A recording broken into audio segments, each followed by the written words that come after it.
بسم الله الرحمن الرحيم درس نوغاي انايب اندر دفتر الوجيز في فقه السنة والكتاب العزيز يلا هاورنا صوابا ko fi salliji wonde nge jangude haali ɓaawde limtuɗen ɓaawo ɗo ko tawata no waɗɗani neɗɗo faalaɗo huugol ɗum ɗon nde o salligoto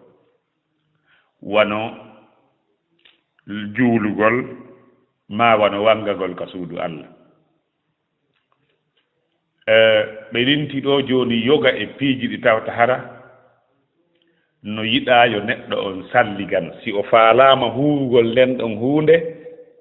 no yiɗanamo nde o salligato wona farilla fo o salligo kono no yiɗanamo nde o salligoto heɓe linti ɗo piiji yahay ɗi jeenayi ɗo en ƴettay ɗo ɗi nayi si en ƴetti ɗo ɗi nayi darsu aroo on ƴetten ɗi joyi ɓe holli ma yustahabbu lahu konko yiɗana alwudu'u salligi tawa no yiɗana si on tigi no wadde nde ɗo huunde no yiɗa yo o salligo wona noon farilla no yiɗa ma yustahabbu lahu konko yiɗana alwudu'u salligi ara nun ɗum e ɗin zikrullahi jantagol inde Allah azza wa jalla si goɗɗo no faala jantade inde Allah nden foti ko adkaru sabaha wal masa woni wadde no yiɗanama yo o janto yo o salligo si o janto inde Allah ne wondude noon nelaɗo Allah sallallahu sallama hiɓe jantotono inde Allah e kala sa e jiɗi fodde o wonda e janaba zikrullah jantagol inde Allah azza wa jalla dalilu ɗum ɗon no yiɗa na farilla dey li hadithil muhajiri ko sabu oɗo sabu hadis o weteɗo muhajiri inde kam muhajiri woni inde makko nden ko no wayata ko feruɗo ibnu undufin ibnu unfudin afwa o inde welde janggude li hadithil muhajiri sabu inde o wiyeteɗo muhajiri feruɗo ibnu siyama muhajiri ɗo tindina wonde ko yiɗo makka yahi madina ko wiyete muhajiri ko ferɗo kono oɗo ko inde makko ndenni ko honɗum o jammira muhajiri mi anda ibnu ɓiɗɗo unfudi on annahu no kanko o wiyeteɗo unfudi annahu no kanko sallama ala nabiyi o salmini e hoore annabajo on sallallahu sallama wo huwa tayne laaɗo yatawaddo imo salligade mo fuɗɗi salligol o goynade falam yarudda ruttali alayhi e hoore makko nelaɗo sallallahu sallama hatta tawadda ha o gayni salligagol faradda alayhi o rutti e hoore makko salminango wo qonlaɗo maki ɓawo ɗum innahu noko woni lam yamna'ani haɗallan an arudda alayka nami ruttata e dow ma kan salminago ma gon illa si wona annino min karihtu mi ani an adkura allaha nde mi jantoto Allah illa si wona ala taharatin e hoore laaɓal mi ani na wasdayi ko ella tawi miɗa yiɗi ɓa assalamu aleykum ko jantagol inde Allah wa aleykumusalamu wa rahmatullahi wa barakatuhu ko jantore inde Allah ni inde Allah no werton no jeeya inde Allah ni hono assalam donc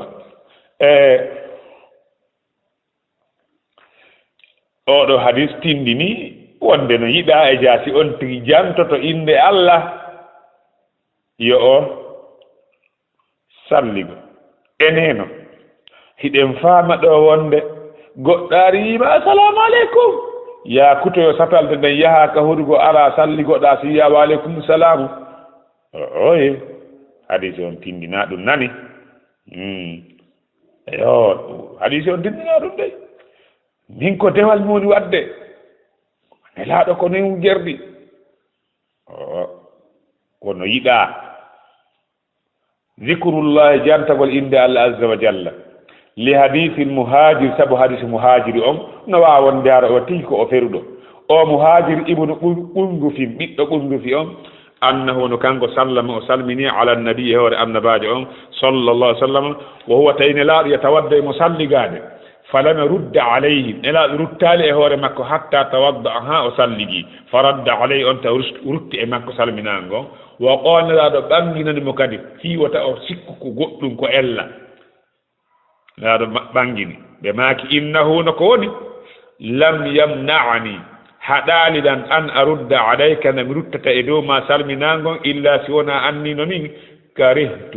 مئن أن أذكر الله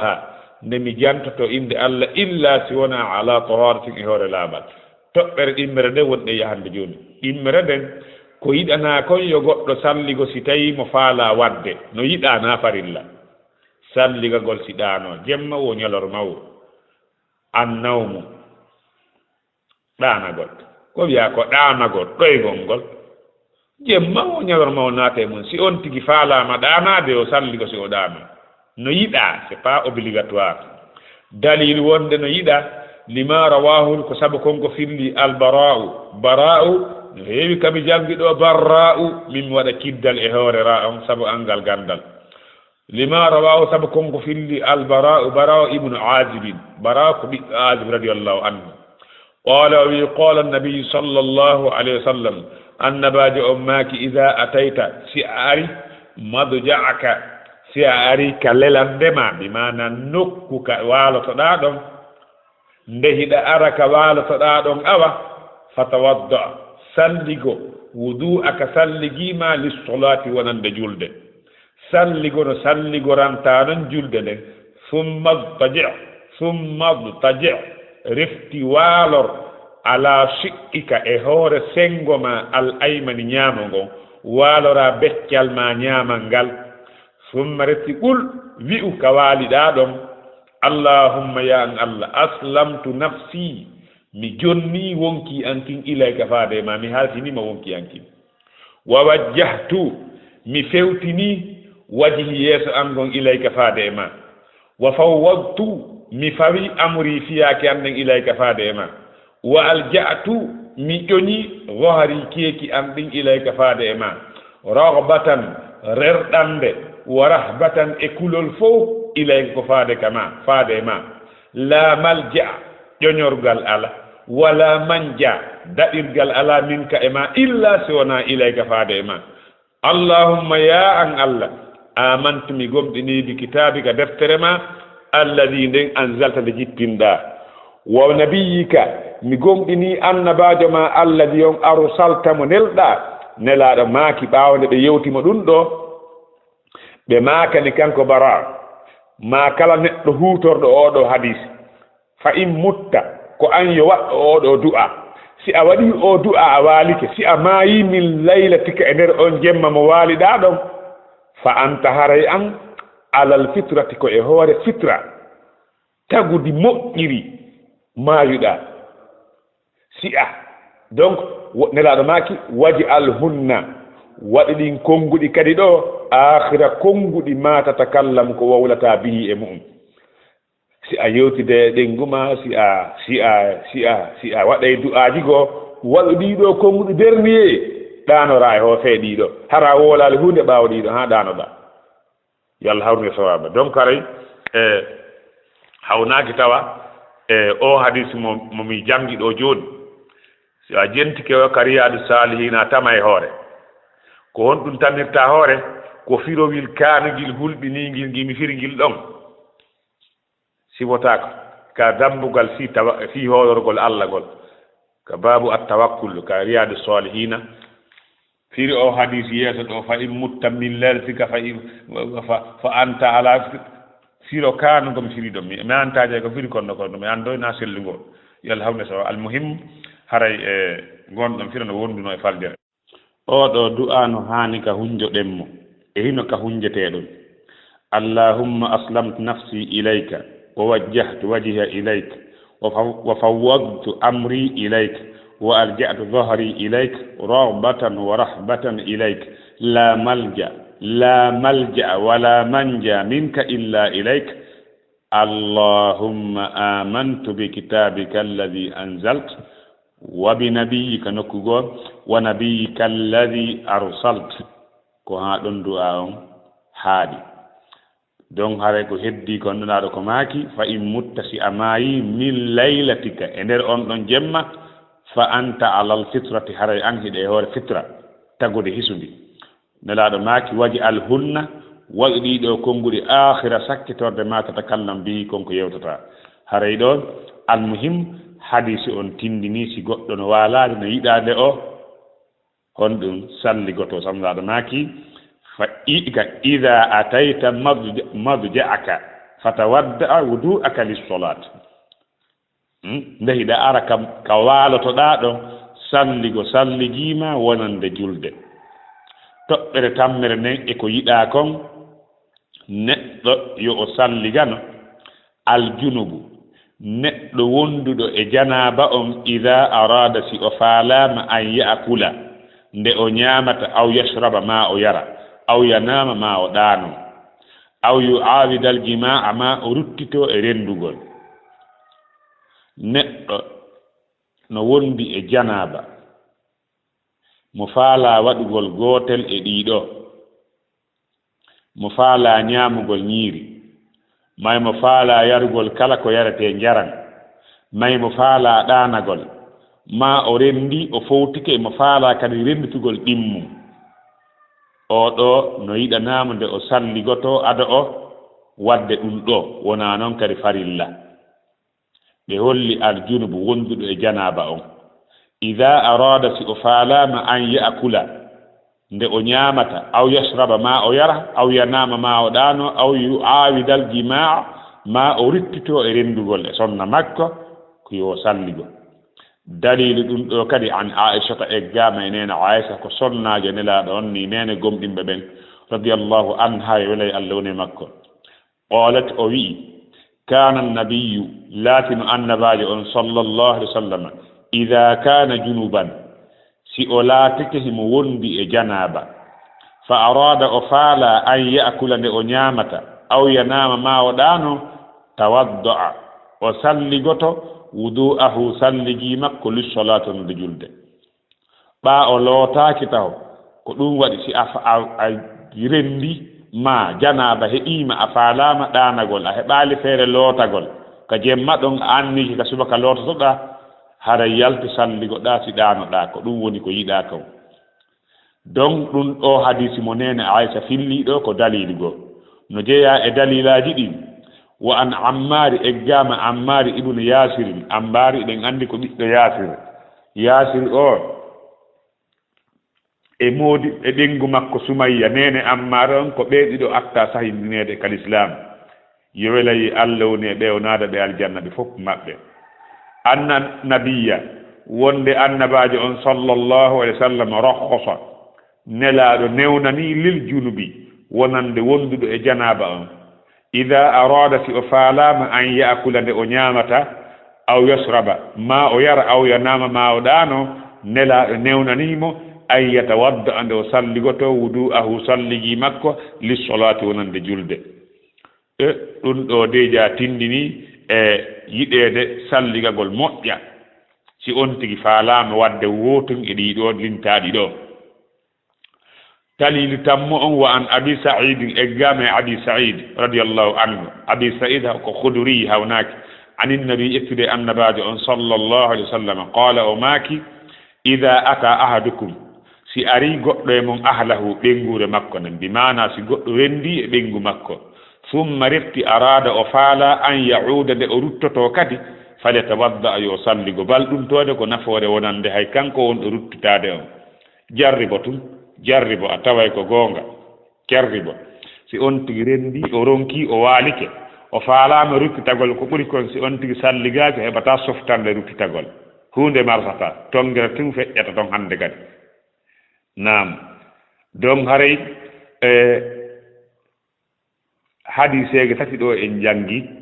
ko tindini way si tawi goɗɗo faalama wadde gootel e ɗiɗo lintaɗi ɗo yo salligo ñaamugol ma yara ɗanagol ma ruttitago e rendigu si goɗɗo waɗiɗi si goɗɗo no wondi e janaba o faalama huugol ɗiɗo ko yo waɗu honɗum yo o salligo si o waɗa ko ɗum ɓuri moƴƴude di waɗugol ngol har salligal si on tigi daari tode hadis mo ammar ɓiɗɗo yasiri mo filli on wonde annan nabiyya sallallahu alaihi wasallam rohhosa o newnani cela veut dire har newnaka